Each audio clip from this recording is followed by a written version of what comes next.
What is going on, guys? Welcome back to a brand new video. Today we're going to be talking about why you guys should be picking Lycan in your pubs. This hero has been slowly climbing up in the win rates and has been making a resurgence, and I'm super happy as Lycan hasn't been meta in a really long time, and I've been just playing the shit out of this hero and just winning games. But there is some good things, and let's break them down. First of all, the positions you guys want to be playing Lycan is in the offlane or the mid lane. He is not a very typical mid laner, but can be played from the mid lane and have quite a bit of success, especially against melee heroes. Obviously against heroes like Necrophos, Viper, Huskar, like these very toxic matchups that are very good against melee heroes, you're not going to have a really good time. But one of the good things about Lycan is he can farm very well, so even if you're relegated to the jungle, it's not the worst thing in the world. But obviously when you're picking mid, you want to have an idea of what your matchup is going to be, because getting stomped on Lycan just doesn't feel good. The hero needs quite a bit of farm and needs items to actually do anything in the fight, so always keep that in mind. First of all, let's break down the facets.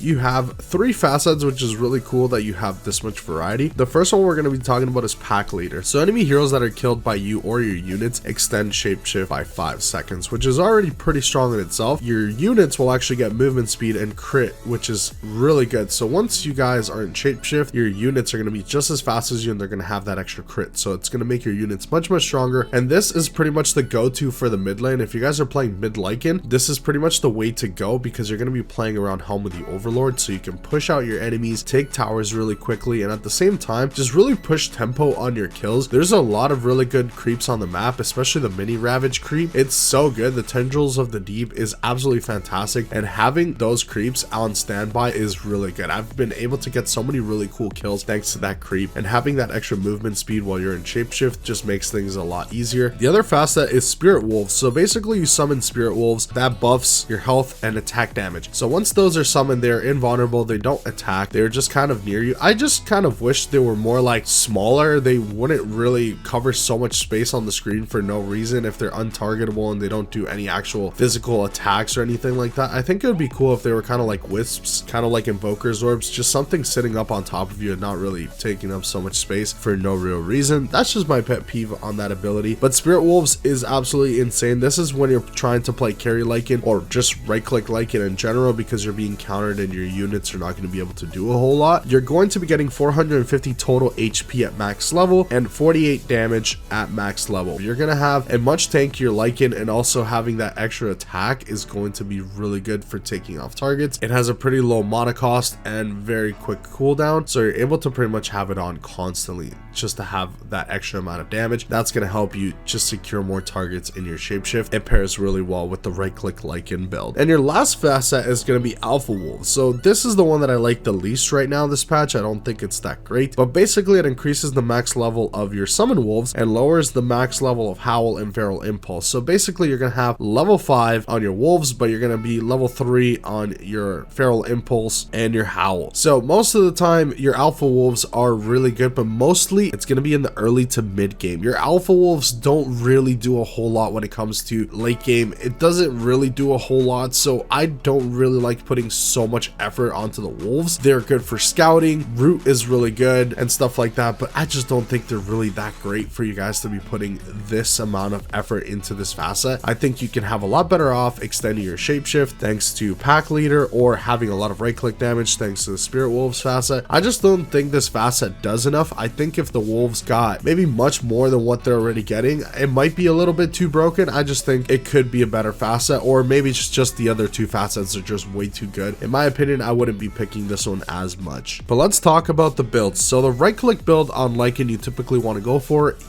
treads, harpoon, and then it really depends. You want to go for items like orchid or monkey king bar, you definitely could, and you like to pick up items like shard, so your lanes are always pushed in and you have that extra advantage. Shard is really good because it spawns a wolf, so basically every minute there's going to be a wolf, which is really nice. It helps push out the waves, especially when your team is down. These wolves can actually make a really big impact on the wave. And then obviously you can build items like BKB, Silver Edge, Abyssal. All these items are going to be really good. Basically the more damage you can do on Lycan, the better. You usually like to go for the backline, so items like orchid are really good for silencing those pesky supports and picking them off really quickly, so don't sleep on that, especially with the pickability of Storm Spirit. He is super popular in the meta, so if you want to go up against a hero like Storm Spirit, you will need an orchid plus your harpoon, and you could take care of them quite easily. But for the summons build, you guys are going to be rushing Helm of the Overlord Overlord. Once you have Helm of the Overlord, you're going to go for Vlad's. That's going to give your units lifesteal. It's also going to give them extra damage, and lifesteal is very important on you as you don't have any natural lifesteal. You do a lot of damage, but lifesteal is always one of these things that Lycan is always missing, and getting it from Vlad's is really good. Also, buffing up your team is also going to be really good. And then you just go back for items like Assault Cuirass or BKB or a Hex. You could also go back for auras like Pipe or Crimson Guard. Those are also really good aura items. You can pretty much build anything on the Lycan. There's just a lot of different item builds you can go on this hero. The hero in general will do very solid the tankier he is, just because you're going to be more survivable in the fight. And attack speed is also really good on this hero. So maybe in the ultra late game, if you want to go for an item like Moonshard, it does feel really good because you're going to be probably two-shotting most supports with your crits. And the Helm of the Overlord is the best build to go on mid lane Lycan, unless there's just a big counter to your wolves. And that is something you guys have to watch out for. If you guys are playing Lycan and there's heroes like Sven or heroes that can easily take care of your summons, then don't play summons. Play right-click Lycan or try to play for auras. A lot of people make the mistake of going Helm of the Overlord no matter what, just because that's what they see. That is not the correct play. Just because Helm of the Overlord is an item that is built on a summons hero doesn't mean you have to play summons. Lycan has the versatility of becoming a secondary carry. He has the versatility to play auras as well if need be. Play accordingly to the game. If they can easily kill your wolves, then make sure you're not playing as much summons. Use them to scout and don't feed away your wolves, as you're going to be feeding away gold and XP. But now let's talk about the best and worst matchups for the Lycan. The best matchups are heroes like Silencer, Grimstroke, Night Stalker, Arc Warden, Skywrath Mage. All these matchups you're really good up against. You need to be able to see squishy heroes on the map for you to be picking Lycan. If they're all super beefy, super tanky heroes, it feels rough to play Lycan, because the whole point of picking up Lycan is not only to push tempo, but it's also to kill the backline super quickly without them really noticing what's happening, because of your very fast movement speed, and your crits is able to obliterate heroes like Lion or heroes like Grimstroke that are just not tanky, that you can easily 2 or 3 shot them. Especially with enough farm, you could sometimes one shot some of these heroes with a massive crit. It feels really rough for these supports to have a good time, especially heroes like Crystal Maiden. Just have some dust because they're probably going to have a glimmer, and